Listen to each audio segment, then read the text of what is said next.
Thank you to DistroKid for sponsoring this video and supporting my channel.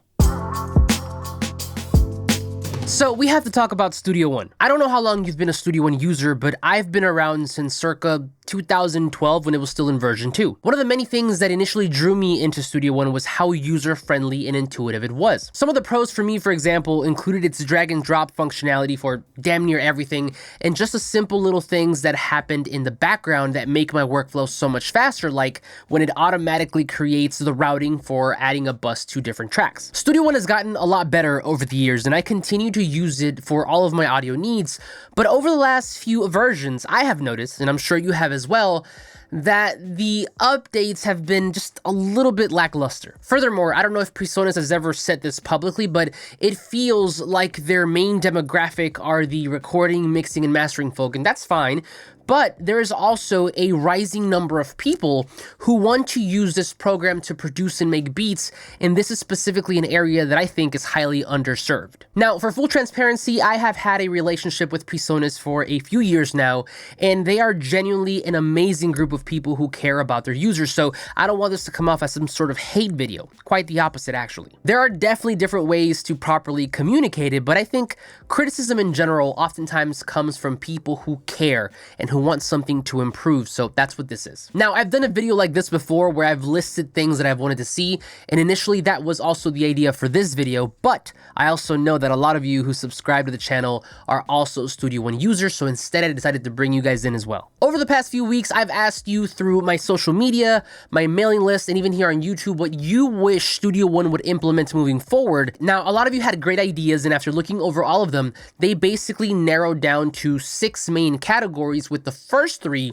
receiving the overwhelming majority of requests. Because the first 3 were the most extensive, they each have sub-requests that we'll dive into, but without further ado, this is the Studio One Update Wishlist Community Edition. Okay, so jumping in, the first highly requested update is an improved piano roll. So if you are a recording or mixing person, this might not matter to you, but if you're a producer or a beat maker, this is a crucial part of your workflow because the piano roll is where we come to program everything from chords to drum sounds. As mentioned, this one has sub requests, so here they are. The first one is better scale functionality, and at the moment, you are able to come into the piano roll and select from a variety of different scales, and then have Studio One lock that in so you only program notes from within that scale. This is great, but it could be better, and some of the improvements that you guys mentioned included having the piano keys on the left here all be labeled with their respective notes to make it easier to see what we're programming, because at the moment, all we can see are the C notes. Highlighting the scale notes on the actual piano roll portion here when you lock in a scale, much like with FL Studio. And last but not least, having more scales available, or at least have the option to import your own. At face value, these might seem really simple, but they help, and especially if you're at the beginning of your journey where you're still trying to learn music theory. If you're a visual person like me, seeing the notes on the piano roll keys and the highlighted scale notes might help you remember them a little easier and make sense of things a lot quicker. Next up, we have note panning, and as the name suggests, this would allow you to pan individual notes within the piano roll. Maybe you get crazy and you do some interesting things with chords, but often this feature is useful in genres like trap, where we get really surgical with the hi-hats. In trap and pop, we not only pitch our hi-hats up and down, but sometimes we also pan them left and right to create some interest. At the moment, to do this, you'd basically have to create an automation for that track and then manually come in here and do this yourself, which is definitely not fun. Another request has been to make it easier to do 808 glides. 808 glides are another technique that we as hip-hop producers use to create more interest in our beats,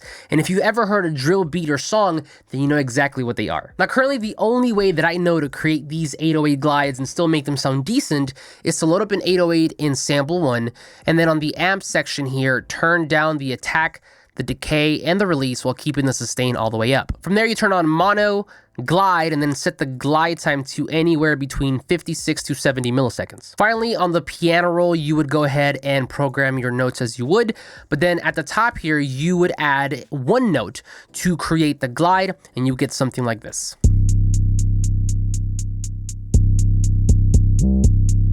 So as you can see, 808 glides are possible in Studio One, but they do take a bit of time to program. It would be great if instead of having to do that in sample one, they were natively implemented within the piano roll. That way you could program your notes as normal, and then for the glide note, you would just right click and activate. Okay, next up is one of my personal requests, and that is to fix the chord stack. I'm not gonna lie to you, I am still a little bit salty about this one because when it was introduced, it was marketed as a way to create chords, much like the name suggests. Well, it doesn't do that. What it does is basically just vertically stack scale notes once you set your scale. Now to show you what I mean, here I have a C major scale locked in, and if I were to start from the note C, which is the first note of this scale, you would expect for this feature to create a C major chord, but instead, all it does is stack the notes up vertically. Now, technically, this is a chord. This is like a C add 9, I think. Yeah, but to get the C major chord that we wanted, we'd have to manually shift this D note up to a G to finally get the C major chord.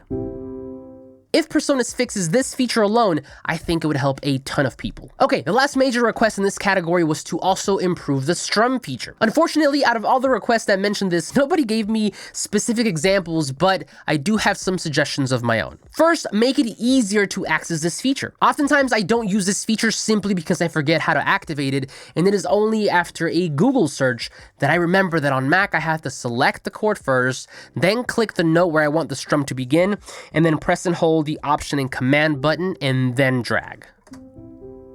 I am grateful that we have this feature, but it feels like I need to remember a Grand Theft Auto cheat code just to use it. It would be awesome if we would have an easier way to access this, or maybe just add it to the default program commands so that we can add it to either a keyboard shortcut or a macro button. Okay, moving on, the next big request was with stock VSTs and plugins. Now, to be fair, we have had a few improvements in this department over the last few updates, and especially with version 6, but there is still a huge chunk missing. The first thing that you guys said you wanted, and I 100% agree, are new VSTs. At the moment, and as hard as it is to believe, we only have 3, which include Mai Tai, Mojito, and Presence. A refresh to these 3 with a new look and added presets specifically for hip-hop genres like trap and drill would be amazing, but some new ones would also be highly welcomed. Now, the other 2 that desperately need a rehaul are Sample 1 and Impact. Sample 1 is our native sampler, and as it stands, it's fine, but personally, I've been saying for years that either Impact or Sample 1 need more sampling functionality. Now, Impact, on the other hand, is our virtual drum pad,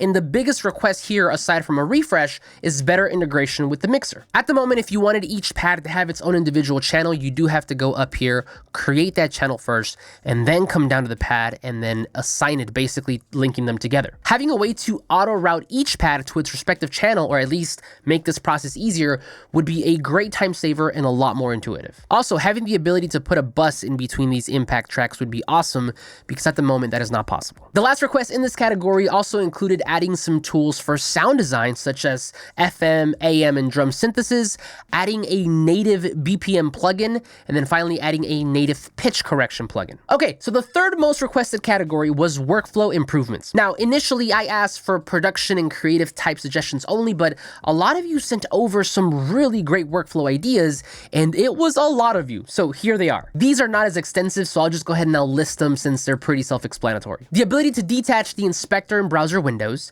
better browser searchability. Somebody even suggested having an alt tab or even like a Spotlight Mac feature to make searching for something easier, audio pitch adjustments from the browser, wave previews from the browser, a mixer integrated arranger view, kind of like in Pro Tools, to minimize having to go back and forth between the console, mouse modifiers like in Reaper, the ability to automate any third-party parameter from the plugin by right-clicking like we do with native plugins, a scrub tool like in Pro Tools to be able to easily find audio problems, the ability to freely move channels in the console because at the moment, some, like with Impact, are grouped together, resizable plugin interfaces for bigger screens, the ability to modulate any parameter in Studio One by adding an LFO to any dial on any VST or plugin, having the software automatically stop at the end of the end marker, improved export options similar to Reaper, effects groups with macros like in Ableton, and then finally, one of my all-time favorite suggestions, having the ability to drag and drop folders with audio stems into Studio One, and then having the DAW auto-create the folders with the tracks inside as well. These were all fantastic, and if I missed any that you would like to see, then please drop them down in the comment section below. Okay, moving on, the fourth most requested feature was Dolby Atmos. Personally, I don't mix and surround, but it looks like this is where the future of audio is going, and a lot of other DAWs are starting to implement this, so it would be great to see this in Studio One as well. Next up, we have a clip launcher. So this is a feature most famously known from other programs like Ableton and Bitwig, and it is basically a way to improvise and get inspired from different ideas, as well as it being useful in performance scenarios. From what I understand, the clip launcher interface is made up of a lot of different audio or MIDI clips that you can then sequence however you like to create an idea that sounds good to you. I personally prefer working in the arranger view, but I can also see how this would be useful for certain workflows. Okay, the last requested update here was improvements to the pattern editor. So if I'm being honest, I've never really been a fan of the pattern editor because I personally feel it's a little too restricting. A lot of times, and I won't deny it, it is a great way to get started and sketch out an idea, but whenever you want to get really surgical and start to arrange things, this is when it starts to lose me. If the pattern editor worked more like an FL Studio where you could use it to start sketching out an idea, but then each sound had its own piano roll to further edit and manipulate, combined with the piano roll improvements that we talked about earlier, I would definitely be more inclined to use it in my workflow. As mentioned, this is only one suggestion, so if you have more, I am sure Presoners would love to hear them. Now, all of these requests are nice, but we must not forget that no amount of features is going to actually do the work for you. And at the end of the day, what matters most is what you actually end up creating and putting out into the world. Until we get the features that we want, I encourage you to keep creating with what you have, and when you're ready to release it, consider doing it with the DistroKid, the sponsor for this video. DistroKid is a digital music distributor and my preferred method for releasing any kind of music. With prices starting at $20 a year for unlimited uploads, it is by far the most affordable and hassle-free way to get your music out to platforms like Apple Music, Spotify, TikTok, and so many more. Aside from distribution though, DistroKid also comes packed with many different free tools to help your music perform its best, such as their mini videos and their promo cards, which help you create promotional material for your releases. You also have other resources like their wheel of playlists here, which basically lets you spin for a chance to land your song on their Spotify playlist, and their free social media called Slaps, which allows you to share your music with other musicians. These are just a few of the many extra features that you get once you join, so if you're ready to push your music out to a larger audience, then consider signing up to DistroKid with my link down below, or by visiting ivancalderon.com/DistroKid for 7% off your first year. But there you have it, the Studio One Feature Wishlist Community Edition. I'll be sending this to Presoners, so they'll definitely get a hold of this, and hopefully we'll see this in future updates to the software. Thank you to everyone who gave their suggestions. Thank you once again to DistroKid for sponsoring this video. Thank you for your time, and I'll see you on the next one.